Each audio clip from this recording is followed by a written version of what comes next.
வணக்கம் நண்பர்களே, நான் வரதராஜன். இந்த வீடியோவில் பார்க்க போகிறது, நான் இதுக்கு முன்னாடி பண்ண ஒரு 5.1 ஆம்பிளிஃபையர். இது அதோட அப்டேட் கேட்டிருக்காங்க. அதாவது லேட்டஸ்ட்டாக மாற்றுறதுக்காக கொண்டு வந்திருக்காங்க.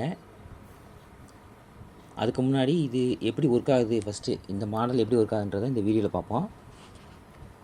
இது எல்இடி, மொத்தம் 6 எல்இடி தான் யூஸ் பண்ணியிருக்கேன். இதில்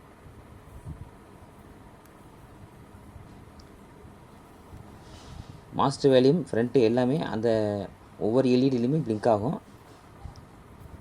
இதோட மைனஸ் என்னென்னா, ரிமோட் கிட்டே பிரச்சனை இல்லை, பட் அந்த வேல்யூம் பாயிண்ட் வந்து இதில் கண்டுபிடிக்க முடியாது. லோ ஆயிடுச்சுன்னா பிளிங்க் ஆக குறைஞ்சிரும், நின்றுடும். ஹை வேல்யூம்லேயும் பிளிங்க் ஆக நின்றுடும், ஆனால் பிளிங்க் ஆக நின்றுடும். ஆனால் அது எவ்வளோ பாயிண்ட் இருக்குது, ஒவ்வொரு சேனலும் எவ்வளோ வேல்யூமில் இருக்குன்றது தெரியாது. ஸோ அதுக்காக அந்த கஸ்டமர் வந்து இதை அப்டேட் பண்ணுங்கள், வேறு லேட்டஸ்ட்டாக என்ன பண்ண முடியும் பண்ணுங்கன்னு சொன்னாங்க. அதுக்காக தான் கொண்டு வந்திருக்காங்க. ஃபஸ்ட்டு இந்த பழைய மாடல் எப்படி ஒர்க் ஆகுன்றதை காமிச்சிட்டு, அதுக்கப்புறம் அந்த புது அப்டேட்டையும் உங்களுக்கு செக் பண்ணி காமிக்கிறேன், பாருங்கள்.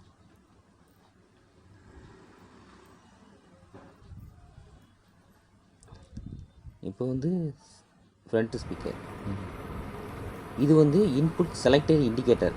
அதாவது ஃப்ரண்ட்டில் என்ன ஒர்க் ஆகுதோ அதே பேக் சைட்லேயும் அந்த இண்டிகேட்டர் கொடுத்துருக்கேன், பாருங்கள், உங்களுக்கே தெரியும்.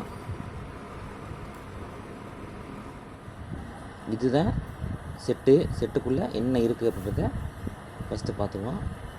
இதில் யூஸ் பண்ணியிருக்க வந்து 2050க்கு 5 சேனலுக்கும், சப்வூஃபருக்கு வந்து 7294 டபுள் யூஸ் பண்ணியிருக்கேன், 2 ஐசி. இது நான் தயாரித்த ரோலாஜிக் போர்டு. இது மட்டும்தான் ரோலாஜிக் போர்டு. இது 2 சேனல் ஆப்டிக்கல் போர்டு. இது ரிமோட் கிட்டு, அந்த LED remote kit, simple remote kit. இவ்வளோ தான் மொத்த சர்க்கியூட்டே, இவ்வளோ தான் மொத்த ஆம்பிளிஃபையரோட இன்டீரியர், இவ்வளோ தான். இது வந்து இன்புட் இண்டிகேட்டர் காமிக்கிறேன், பாருங்கள். பேக் சைடில் வந்து ஒர்க் ஆகுது. ஃப்ரண்ட்டில் நம்ம என்ன செலக்ட் பண்ணுறோமோ அந்த இன்புட்டோட இண்டிகேட்டர் பின்னாடி தெரியும் உங்களுக்கு, அந்த எந்த இன்புட்டில் இருக்குது அப்படின்றதுக்காக தான். இப்போ லாங்கில் காமிக்கிறேன் பாருங்கள். இப்போ செட்டை பிரித்தாச்சு. இப்போ அந்த ரிமோட் கிட்ட, அதாவது புது பிக்சல் எல்இடி ரிமோட் கிட்ட கனெக்ஷன் கொடுத்து வச்சுருக்கேன். எல்லா கனெக்ஷனும் கொடுத்தாச்சு. இதுக்கு முக்கியமானது வந்து கிளாக் டேட்டா, பவர் சப்ளை, அதாவது ப்ரோலாஜிக்கு போர்டை ஆன் பண்ணுறதுக்கு உண்டான ஐசிக்கு உண்டான அந்த கிளாக் டேட்டாவும் 5 வோல்ட்டும் கிரவுண்டும், அது 4 பேரில் கொடுத்துருக்கேன். இந்த 2 வயர் வந்து க்ரீனும் எல்லோவும் வந்து இண்டிகேட்டருக்காக கொடுத்துருக்கேன். இந்த ரெட்டும் ப்ரௌனும் வந்து யூஎஸ்பி போர்டு, பவர் சப்ளைக்கும் ஐஆர் சென்சாருக்கும். ஐஆர் சென்சாரை ரிமூவ் பண்ணிவிட்டு அந்த இடத்துல ரெட்டு வயரை அடிச்சிருக்கேன், பாருங்கள். பவர் சப்ளை ப்ரௌன் வயரு, அதாவது இங்கே இன்புட் சேஞ்ச் பண்ணுறப்ப யூஎஸ்பி போர்டு ஆஃப் ஆயிரும், அதுக்காகத்தான். இப்போ செட் ஆன் பண்ணியாச்சு. நம்ம கடைசியாக பவர் ஆஃப் பண்ணுறப்ப எந்த இன்புட்டில் இருக்கோ அந்த இன்புட்டில் இருக்கும், அது இப்போ பிளிங்க் ஆகிட்டு இருக்கு. இது master encoder with input selector. அது மொத்தம் 16 எல்இடி யூஸ் பண்ணியிருக்கேன். அதாவது டூயல் கலர் அப்படி சொல்லணும், உங்களுக்கு டூயல் கலர் யூஸ் பண்ணியிருக்கேன். 16 பாயிண்ட் வேல்யூமு. அது ப்ளூ கலர் வந்து ஃபஸ்ட்டு 8 பாயிண்ட்டும், அடுத்து பிங்காக மாறுறது அடுத்து 8 பாயிண்ட்டும், மொத்தம் 16 பாயிண்ட்டு. இப்போ உங்களுக்கு புரியும்னு நினைக்கிறேன். அது உங்களுக்கு ஃபஸ்ட்டு ப்ளூ வைக்கிறப்ப 8 பாயிண்ட் தெரிஞ்சிடும் உங்களுக்கு. அடுத்து சேஞ்ச் பண்ணுறப்ப அடுத்த வேல்யூம் தொடுறப்ப அங்கே அடுத்து ஆட்டோமேட்டிக்காக ப்ளூ கலர் மாறிடும், பிங்க்கு மாறிடும். அப்போ 9ஆவது பாயிண்ட் அப்படின்னு தெரிஞ்சுக்கலாம். மொத்தம் 16 பாயிண்ட்டு. ஆனால் இன்டீரியரை வந்து 32, அதாவது 32 பாயிண்ட் வேல்யூம் லெவல் செட் பண்ணியிருக்கேன். இண்டிகேட்டருக்கு மொத்தம் 16 லெவல் தான் கொடுத்துருக்கேன். இப்போ இன்புட் சேஞ்ச் பண்ணுறேன், அந்த பிளிங்க் ஆகுது பாருங்கள். இது பேக் சைடும் அதே பிளிங்க் எஃபெக்ட் கொடுத்துருக்கேன். ஃபஸ்ட்டு அந்த பழைய போர்டில் கிடையாது, ஒன்லி ஆனில் மட்டும் தான் இருக்கும். இது வந்து பிளிங்க் எஃபெக்ட், ஃப்ரண்ட்டில் என்ன இருக்கோ அது பேக் சைட்லேயும் அதே எஃபெக்டை கொடுத்தாச்சு. ஸோ அப்போ எந்த ஆர்சி பெனில் இருக்குன்றதை நம்ம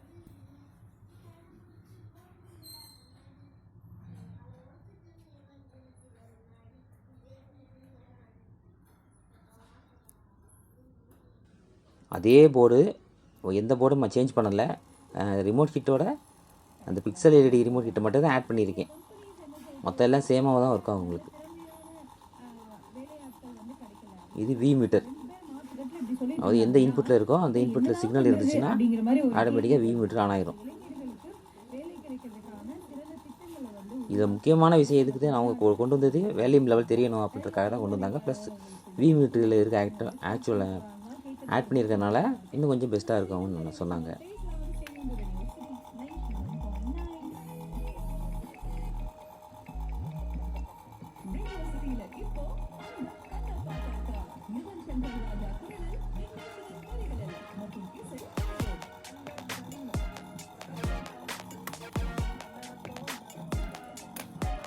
வி மீட்டருக்காக ஃப்ரண்ட்டு ஸ்பீக்கர்லேருந்து ஒரு வயர் எடுத்திருக்கேன் பாருங்கள். ஸ்பீக்கர்லேருந்து எடுத்திருக்கேன். அதை எடுத்து இங்கே லைன் அடித்து வைக்கேன். இன்னொரு விஷயம், முதல் முறையாக இந்த ப்ளூடூத் யூஎஸ்பி எஃப்எம் போர்டு வந்து முதல் முறை வந்துச்சு. அப்போ ஆம்பிளிஃபையரில் ஆட் பண்ணுறதுக்கு அந்த 5 வோல்ட் எடுத்து கொடுக்கறதுக்கு 10 தடவைக்கு மேலேயாவது நான் மல்டிமீட்டரில் வோல்டேஜ் செக் பண்ணி தான் கொடுத்துருக்கேன். ஏன்னா அந்த பொருளோட வேல்யூ ஜாஸ்தி. அன்னைக்கு ரேட் அன்னைக்கு அந்த வருஷத்துக்கு பார்க்குறப்ப அது வந்து ஒரு வேல்யூ. இன்னொன்று புதுசான பொருள்.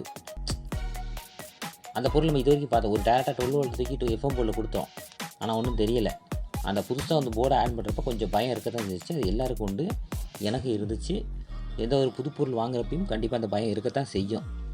அது எனக்கு யாருக்கும் விதிவிலக்கு கிடையாது. ஒரு சைக்கிள் ஓட்டுறப்ப எப்படி அடிபடுமோ அதே தான் ஒரு புது பொருள் வாங்கி ட்ரை பண்ணுறப்பையும் அந்த பயம் இருக்க தான் செய்யும். இப்போ நான் ஒரு வேளை அதிகமாக ரெடி பண்ணிக்கிட்டு இருக்கிறனால ஒரு வேளை எனக்கு அந்த பயம் இல்லாமல் இருக்கும். ஆனால் புதுசாக ஒரு பொருள் வாங்கி செய்கிறப்ப பயம் இருக்க தான் செய்யுது. அதே மாதிரி தான் எல்லோரும் என்னோடய ரிமோட் கிட்டையும் பொதுவாக என்னோட சொல்லலை, எல்லாத்தையும் வாங்கி ட்ரை பண்ணுறதுக்கு முன்னாடி கொஞ்சம் பயம் இருக்க தான் செய்யும். அந்த பயந்துக்கிட்டு தான் செய்வாங்க. ஏன்னா எதுவுமே ஈஸியும் கிடையாது, கஷ்டமும் கிடையாது. முயற்சி இருக்கணும், பயிற்சி இருக்கணும். அப்போ தான் அந்த விஷயம் சக்ஸஸ் ஆகும். புதுசாக ட்ரை பண்ணுறவங்க பற்றி சொல்கிறேன்னா, ஏன்னா ரெகுலராக பண்ணுறவங்களுக்கு வந்து அந்த இது தெரியாது. அந்த என்ன சொல்கிறது, அவங்க பழகியிருப்பாங்க. அந்த பயிற்சி அதிகமாக எடுத்துகிட்டு அவங்களுக்கு அந்த வித்தியாசமே தெரியாது. டக்குன்னு செக் பண்ணுவாங்க, அக்யூரேட்டாக கொடுப்பாங்க. தேங்க்யூ, நன்றி.